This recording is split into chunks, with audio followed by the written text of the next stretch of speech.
What does it take to work in corrections, to be a correctional officer? It was a question that was asked of me today, and I'm going to try to answer it. Again, my answer is not going to be a all-inclusive list, but it's an attempt to answer a very complicated question.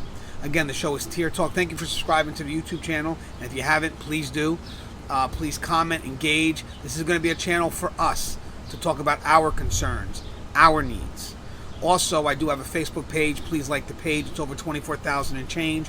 Also, download the app. It's a free app. It's on iOS and Samsung devices. And also, follow us on other venues. Corrections One, Spreaker, TuneIn, Stitcher, Player FM, iTunes. List is growing. Please follow us. It's a voice for us, trying to get the venue bigger and bigger and bigger, which works. But again, thank you for stopping by the YouTube channel.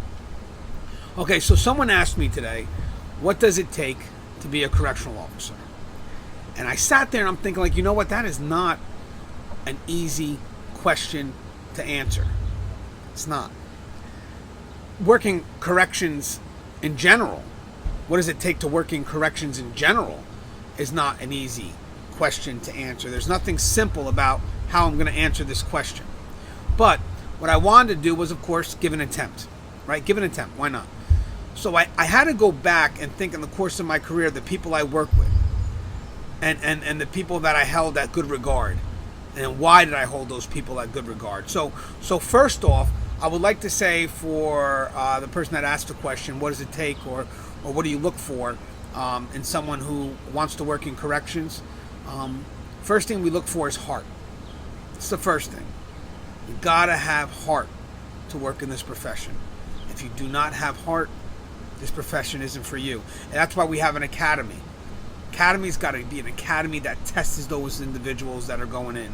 They have to test them. They got to see if the individuals have heart. Because don't forget, at the end of the day, you're putting those people next to other officers. And those other officers are going to be dependent on those individuals. So we want to make sure that when we put somebody next to those officers who trust us to get the best individuals to work next to them, that we're getting them the best individuals, and that we exhaust all effort to do that.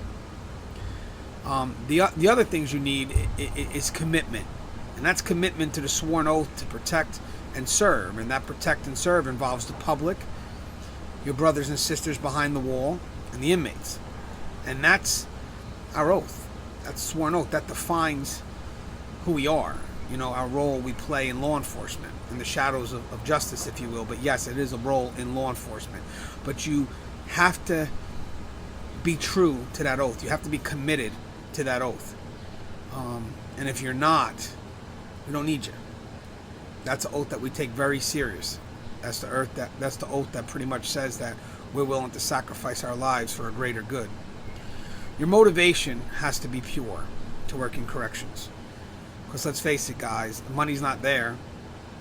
Incentives, they're just not there. And if you're looking for recognition, it's few and far between. You're very rarely going to get a thank you from the public. And it's not their fault. They don't know what we do. They just constantly watch us get bastardized.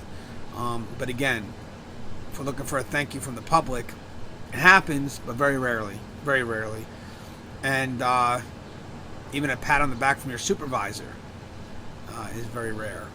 So when you're working in corrections, your motivation should be pure. It should be because it's a service that you want to provide, and you remain humble with that service.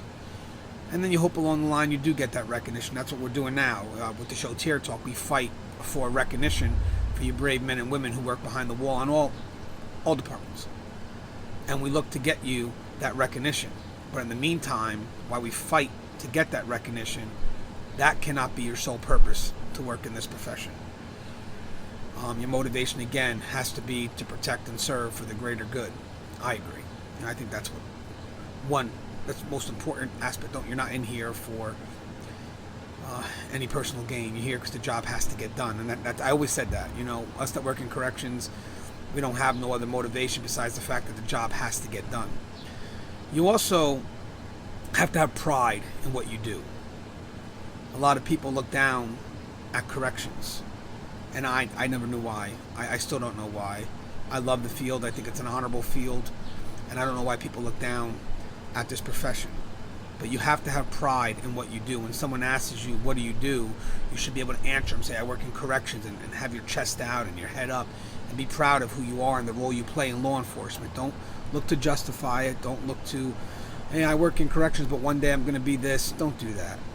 Be proud of who you are in the moment, because you work in a great field. You are a keeper of those that society wants out. You risk your lives every day. We've lost people in corrections, and we should be proud of those sacrifices that they've made.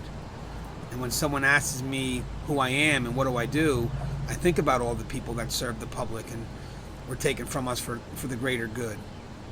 And I'm proud to be in line in that same profession. When they ask me what I do, I say I'm a correctional officer. I work in corrections. And I'm proud of who I am. Have been since day one. You have to be able to make quick decisions. Spur of the moment. Cannot hesitate. And if you're management, you got to support those decisions if they're made in good intent. Especially if the person who made those decisions was trying to follow policy, knows policy, and just, had to go outside to bring it back into policy. But the point is, you have to be able to make quick decisions. You have to be able to adjust, adapt. We're dealing with human behavior. Sometimes there's no plan for what we have to do. Sometimes we just react and we hope that we make the best decisions, but we're going to make thousands of decisions a day. And we're bound to get some wrong. But if you make a decision, that's what we want. We don't want somebody to freeze. We want someone that can make a decision. We also want people that are open to learn. Corrections is going through a major evolution right now, and we're going through a lot of changes. And we have to be willing to embrace some of those changes and also educate ourselves, and not just on the 8 hours of work or 12 or 16 hours in some cases. I know right now we have some cases with officers getting mandated and working a lot of hours, but we have to be able to educate ourselves in this field. We have to be able to let ourselves learn, because we're going through some serious changes right now, and I would like for us all to be a part of it. I would like Frontline to have an influence on that, but again, we can only have an influence on it if we know what's happening. So you have to be opening to educating yourself in this field. And again, this list I'm giving is not all-inclusive, just my thoughts. I'm sure it takes a lot more than what I'm saying, but I'm just giving you what I could, what's off the top of my head. Because there's a lot of things, courage, the list just goes on. But there's one other thing I would like to say, something that's part of me. You have to love doing what you do and being a part of this beautiful family. You have to know that this family is willing to sacrifice themselves for you, and they're hoping in return you're willing to do the same. They're hoping that you have a bond with them that's unbreakable, and through that bond, the facility remains strong. We have to hope that together, united, no one can come between us, and you have to allow yourself to be a part of that family. You have to allow yourself to be open and appreciate this brotherhood and sisterhood that we have formed on a national level. I think we're starting to realize now that what happens in one area can also happen in ours, and that's what should bring us closer. Because we can help defend states that can't defend themselves, and we can help get the message across. And again, this is just the beginning of a conversation. Hopefully we have some comments that can add to this.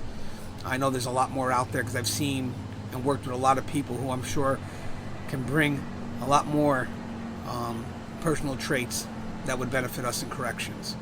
But this is just the start of a great conversation. So as always, thank you for listening. Thank you for following Tier Talk. Thank you for subscribing to the show. And if you haven't, please do. And as always, guys, it's a pleasure. Please stay safe, and love you guys.